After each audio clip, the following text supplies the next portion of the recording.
You didn't think entrepreneurship was in the cards. After over 20 years in corporate, you figured you'd stay until retirement or just never retire.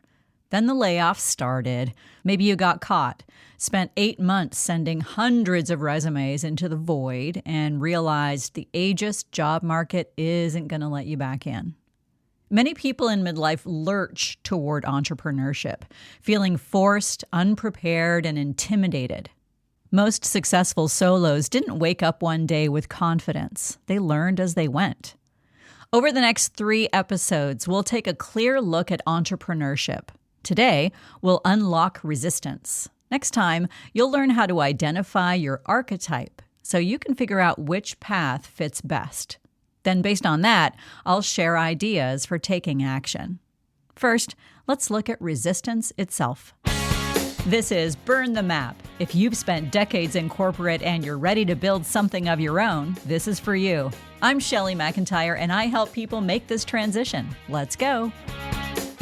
Most of the time, resistance to starting your own business is a protective measure. You imagine financial scarcity, loss of structure, judgment from peers. And, yep, lumpy income is something to manage. Implementing structure can feel scary if you're starting from a blank page.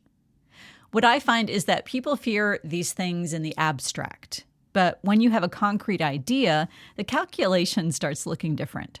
You get to hang out with dogs all day and never go back to an office. In return, you'll have some unpredictable income months, and you'll need to figure out your own schedule. Are you up for that? That sounds a lot more manageable than the vague terror of entrepreneurship. Even when I face months of uncertainty with my own business, I cannot imagine going back to losing 8 to 10 hours a day for somebody else's company. People also forget the current corporate reality. A steady paycheck can be stopped at any moment. Structure in a job can change with one flick of a reorg. Okay, fine, you say. I can imagine the upside, but I'm not cut out for all the administrative work. Aren't you? Mid-sized and larger companies manage payroll, HR, IT support, and healthcare. Even if you think your company handles all of that poorly, you're relieved that you don't have to. Because you don't really know how it works, you might believe you're incapable of handling that administration. Aren't you the same person who planned a complex vacation for warring family members? You've already figured out more complicated things than invoicing a client and paying some bills. Try not to assign too much power to the admin around a business. Don't make it the monster that stops you from going out on your own. Besides, the term solopreneur is misleading. You're not alone. There's an ecosystem of tools designed to handle what used to require a team. Accounting tools like Wave make invoicing painless. Website platforms like Squarespace let you look professional in an afternoon. AI tools can brainstorm with you at 2 a.m. when you're stuck. And here's what surprised me after 5 years. I thought I'd outsource accounting immediately, but the tools are easy enough that I never needed to. When I decided to use QuickBooks, I hired someone to get it all set up and teach me how to use it, and then I took over. I just learned what worked for me. Once your mindset begins to shift from I can't to I could, that's when you see opportunities to dive in. So why do you still resist? Don't worry, this is totally normal. We are wired for consistency, to fight against change at every turn. When we peel back all of the excuses for not making a change, we're left with the fear of loss. Leaving the corporate world can be scary. The routine and the people are familiar. You're really good at navigating the system, even if it's terrible. You're responsible for big projects. Maybe you like your office. And you can be laid off tomorrow. People aren't scared of entrepreneurship. They're scared of losing the identity that made them successful in corporate life. You're great at managing the systems, at figuring out how to get things done, knowing the exact right person to call so you can unblock something. The fear you feel when you think about losing all of that could trick you into thinking you're a big company person. But all of that was an adaptation. Your discomfort will be temporary, and your freedom is the antidote. You have the opportunity to get back to who you were all along. When I reflect back on my own corporate life, I find that I was always a very reluctant big company person. And I kind of beat myself up for that for a long time until I started taking it more seriously and realizing that I'm actually a company of one person. You learned a lot of weird jargon in your last job. You can learn how to run a business. And if you have stereotypes about entrepreneurs and you're worried about becoming one of them, they can be reframed too. You won't be a smarmy salesperson, but someone who believes in the value of what you offer. You won't be a shark, only someone determined to give this a try and not go back to a big company. Everything you're worried about losing, you can grieve and then replace.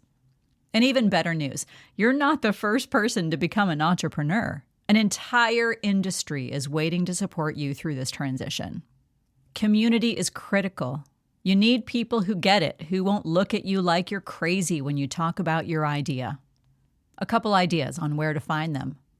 SCORE from the Small Business Administration gives you free mentorship from people who've done this before. BNI and networking groups can offer warm intros. Co-working spaces give you a built-in community of builders. And Reddit's entrepreneurship threads, that's anonymous, real talk when you need it. I start my week in a power hour with a few other coaching friends to give us some structure, and lots of people find support in accountability groups. They help keep you on task and feel like you're part of something. This transition is as much identity work as it is skill building. You're moving from waiting for permission to giving it to yourself. From fitting into someone else's systems to building your own. It's normal to grieve the version of you who knew exactly what to do inside a big system, even if that system wasn't working anymore. Some people do this on their own. Others find that a coach or accountability partner keeps them from spiraling into "I can't do this" mode. Either way works, just know what you need. I love learning about cognitive biases. A relevant one here is the end of history illusion. It's this tendency that we all have to recognize how much we've changed in the past, all the adaptations we've made, the skills we've learned, the versions of ourselves we've outgrown. But then we turn around and believe we're done changing, that who we are right now is who we'll always be. You can look back at your 25-year-old self and think, wow, I was so different then. But when you think about your future self, you assume you'll basically be the same person you are today, just older. That's the bias talking. You've already proven you can adapt and change. You learned a corporate lexicon, you navigated politics, you became an expert in systems that didn't even exist when you started your career. The you who's scared of entrepreneurship right now is not your final form either. You'll change. You'll adapt.